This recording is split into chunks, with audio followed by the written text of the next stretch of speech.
ওই বাউন্ডারির মধ্যে আপনি কি করলেন, এক জায়গাতে কি করলেন, আমের বীজ রোপণ করলেন, আমের টেস্ট পেয়ে গেলেন। এই মাটিতে আপনি কি করলেন, কাঁঠালের বীজ রোপণ করলেন, কাঁঠালের টেস্ট পেয়ে গেলেন। ওর পাশে আবার কি করলেন, নিমের বীজ রোপণ করলেন, নিমের টেস্ট আপনি পেয়ে গেলেন। আর তারপরে আবার কি করলেন, বেটির জন্য আপনি কি করলেন, সেগুন কাঠের গাছ তৈরি করলেন, পালং খাট তৈরি করার জন্য। আবার তার পাশে কি করলেন, আপনি কি করলেন, আপনি কি করলেন, তার পাশে আবার মটরের গাছ তৈরি, মটরের বীজ রোপণ করলেন, তার পাশে আবার বাদামের বীজ রোপণ করলেন, তার পাশে আবার কি করলেন, 10টা ভুট্টার বীজ রোপণ করে দিলেন মজা নেওয়ার জন্য। ও পৃথিবীর মানুষ, তোমরা কি গবেষণা করেছো? ও চাষিরা, তোমরা কি গবেষণা করেছো? তোমরা কি গবেষণা করে দেখেছো যে আমরা এই মাটি থেকে কত দামি দামি, কত দামি দামি ফসল পেয়েছি, কত দামি দামি উৎপাদন ফসল তৈরি করতে পেরেছি? অথচ এই মাটির কত শক্তি রয়েছে তোমরা কি ভেবেছো? এই মাটির কত শক্তি রয়েছে, এই পৃথিবীকে, এই মাটিকে নিয়ে কি তোমরা গবেষণা করেছো? আপনি কি করেছেন, এই মাটির মধ্যে আপনি কি করলেন, যদি একটা 32 mm এর সারিয়াকে, 32 mm এর সারিয়াকে যদি আপনি 2 ফিট মাটির তলে আপনি রেখে দেন, 1 বছর পরে আপনি দেখবেন ওই লোহাটা কিন্তু ভ্যানিশ হয়ে গেছে, মাটি খেয়ে শেষ হয়ে গেছে। আর আপনার বাড়ির পাশে উঠানে আপনি কি করেছেন, মোটরের বীজ পুঁতলেন, ভুট্টার বীজ পুঁতলেন, সঙ্গে সঙ্গে আমার আল্লাহ কি করলেন, মাটি ভেদ করে অঙ্কুর বের করে দিলেন, আর শিকড়টাকে কিন্তু তল দিকে দিয়ে দিলেন। আপনি বলুন তো, ওই ভুট্টার বীজ থেকে লোহার শক্তি বেশি না ভুট্টার বীজের শক্তি বেশি? কিন্তু আমার আল্লাহ বলছেন, ও পৃথিবীর মানুষ, তোমরা শিক্ষিত লোক, ও জ্ঞানী ব্যক্তি, তোমরা শুনে নাও, তোমরা কি করবে, এই মাটিকে নিয়ে গবেষণা করবে। এই মাটিকে নিয়ে যখন তোমরা গবেষণা করবে, তখন কিন্তু তুমি আমাকে খুঁজে পেয়ে যাবে। যেমন নারে তাকবীর। ঘুমিয়ে গেছেন মনে হচ্ছে, রাত্রিতে বেশি হয়নি, 9:30 হলো। তো মাটিকে নিয়ে আপনাকে কি করতে হবে, গবেষণা করতে হবে। যে একটা 32 mm এর সারিয়াকে যদি আপনি 3 ফিট 2 ফিট মাটির তলে রাখেন, 1 বছর পরে দেখবেন সেই সারিয়া ভ্যানিশ হয়ে গেছে, রড ভ্যানিশ হয়ে গেছে।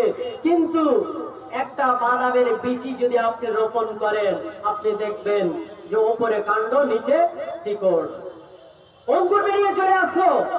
তো এই মাটিকে নিয়ে আমাদের কি কি করতে হবে, গবেষণা করতে হবে। মাটি কত দামি, কত দামি। তো একজন পথিক কোথাও থেকে আসছে, যেরকম আপনাদের কড়িয়ালি বাজার থেকে আসলাম, একটা বট গাছ আছে এবারে, সেই বট গাছের তলে বসে আছে। বসে থাকতে থাকতে ক্লান্ত হয়ে গেছে রোদ্রে, সূর্যের তাপে। সূর্যের তাপ কমবে, তারপরে বাড়ি যাব। বট গাছের তলে যদি আপনি বসেন, সেই পাতাগুলো এমন ভাবে সুরল আওয়াজ করে, আপনাকে অটোমেটিক ভাবে কি হবে, ঘুম চলে আসবে। সেই লোকটা বসে বসে বসে বসে বসে বসে তার মাথায় বুদ্ধি আসলো যে আল্লাহ এই গাছটাকে অনর্থক তৈরি করেছে। এই গাছটার না ফার্নিচার হবে, না আপনার সোফা সেট হবে, না পালং হবে, কিছুই হবে না। অথচ সেখানে 4 ঘন্টা ধরে বসে বসে কি করলো, আরাম পেল। 4 ঘন্টা বসে বসে কি করলো, আরাম পেল, ঘুম পারলো। এখন সবাই ওই বট গাছের পাশে কিন্তু কি রয়েছে, মিষ্টি কুমড়োর বাগান রয়েছে, মিষ্টি কুমড়োর জমি রয়েছে। আল্লাহর ভুল ধরতে আরম্ভ করলো, বলছে আল্লাহ তুমি এটা কি করেছো, বেইনসাফি করে দিয়েছো। কেন এত বড় 2 বিঘা নিয়ে একটা বট গাছ আল্লাহ তুমি তৈরি করেছো? 2 বিঘা জায়গা ঘিরে আছে, অনর্থক, কিন্তু কোনো কাজে আসে না। আর এর ফলগুলো হচ্ছে সব চাইতে ছোট। আর ওই যে মিষ্টি কুমড়োর কি রয়েছে, বাগান রয়েছে, মিষ্টি কুমড়োর যে জমি রয়েছে, তার লদগুলো কিন্তু আপনার আঙ্গুলের সমান মোটা মোটা। আর সেই লদগুলো আঙ্গুলের সমান মোটা মোটা। আর সেই কুমড়াটা কিন্তু হচ্ছে 10 কিলো, 12 কিলো, 15 কিলো। আল্লাহ তুমি এটা বেইনসাফি করে দিয়েছো। ওরে নাস্তিক, বেইনসাফি করেনি। যখন তুমি কি করেছিলে, ঘুমিয়েছিলে, ঘুম থেকে যখন সে উঠবে, এমন সবাই কি করেছে, তার নাকের উপরে কিন্তু একটা ওই বট গাছের বিচি কিন্তু তার নাকের উপরে পড়ে গিয়েছে, আর চট করে তার ঘুম ভেঙে গেছে। আর ঘুম ভেঙে সেই কথাটা মনে হয়ে গেল, আল্লাহ তুমি এটা ভুল সিদ্ধান্ত নেননি, ভুল সিদ্ধান্তের জন্য তৈরি করেনি, আমি নিজে ভুল করে দিয়েছি। এই জন্য যে এই গাছটাতে যদি আমার আল্লাহ কি করত, আমার আল্লাহ যদি কি করত 10 কিলো 15 কিলো 30 কিলো 40 কিলোর যদি কি করত ফল সৃষ্টি করত মানুষেরা, তাহলে সেখানে কি করতে পারতো না, ঘুম পাড়তে পারতো না, বিশ্রাম নিতে পারতো না, ক্লান্ত অবস্থায় এসে তারা কি করতে পারতো না, ঘুম নিতে পারতো না। আল্লাহ যদি এই ঘুমের অবস্থায় 10 কিলো ওজনের যদি সেই ফলটা আমার নাকে পড়তো, তাহলে আমার নাকটা কিন্তু চাপটা হয়ে যেত। হুঁশ ফিরে আসলো, কি হলো, জ্ঞান ফিরে আসলো যে রবকে পেতে গেলে, মাবুদকে পেতে গেলে আপনাকে কি করতে হবে, আপনার ব্রেনকে কাজে লাগাতে হবে। যদি আপনার ব্রেন আপনি কাজে লাগান, অবশ্যই অবশ্যই আপনার শিক্ষা কাজে লাগবে। আর যদি আপনি রবকে, আপনার বুদ্ধি, আপনার ব্রেনকে যদি আপনি কাজে না লাগান, তাহলে আপনি আপনার রবকে খুঁজে পাবেন না। এটা কয় নম্বর হলো? 2 নম্বর হলো, আসমানের আরেকটা টিপস দিতে আপনাদেরকে ভুলে গেছি, যে আল্লাহ রাব্বুল আলামিন এই যে সুবিশাল আসমানে কি করেছে, একটা গ্রহ যেটা হচ্ছে আমরা সূর্য দেখতে পাচ্ছি। সূর্য সকালবেলায় কোথায় উঠে, কথা বলবেন, কোন দিকে উঠে? পূর্ব দিকে উঠে না? আর বিকাল বেলায় কোথায় যায়? পশ্চিম দিকে অস্তমিত হয়ে যায়, পশ্চিম দিকে ডুবে যায়। কিন্তু আপনি যদি আপনার অ্যান্ড্রয়েড সেট মোবাইল দিয়ে আপনি দেখেন যে সূর্য একবারও ডুবে না, একবারও ডুবে না। কিন্তু অথচ হাদিসের মধ্যে এসেছে যে সূর্য ডুববে, সূর্য ডুবার পরে আবার আল্লাহর কাছে দরখাস্ত করবে, মাবুদ আবার পুনরায় আমাকে কি করা হোক, উঠার জন্য আবার পারমিশন দেওয়া হোক। কিন্তু বন্ধু আমার, পত্র এলাকার লোক, তাহলে তোমরা শুনে নাও, সূর্য কি করে পারমিশন আল্লাহর কাছে নিয়ে নাই? কি করে সূর্য আল্লাহর কাছে পারমিশন নাই?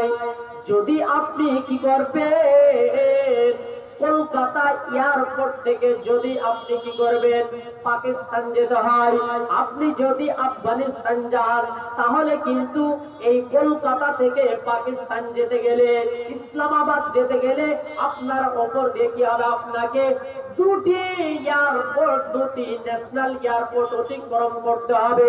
তারা যদি পারমিশন দেয়, তাহলে কিন্তু আপনি ইসলামাবাদ যেতে পারবে।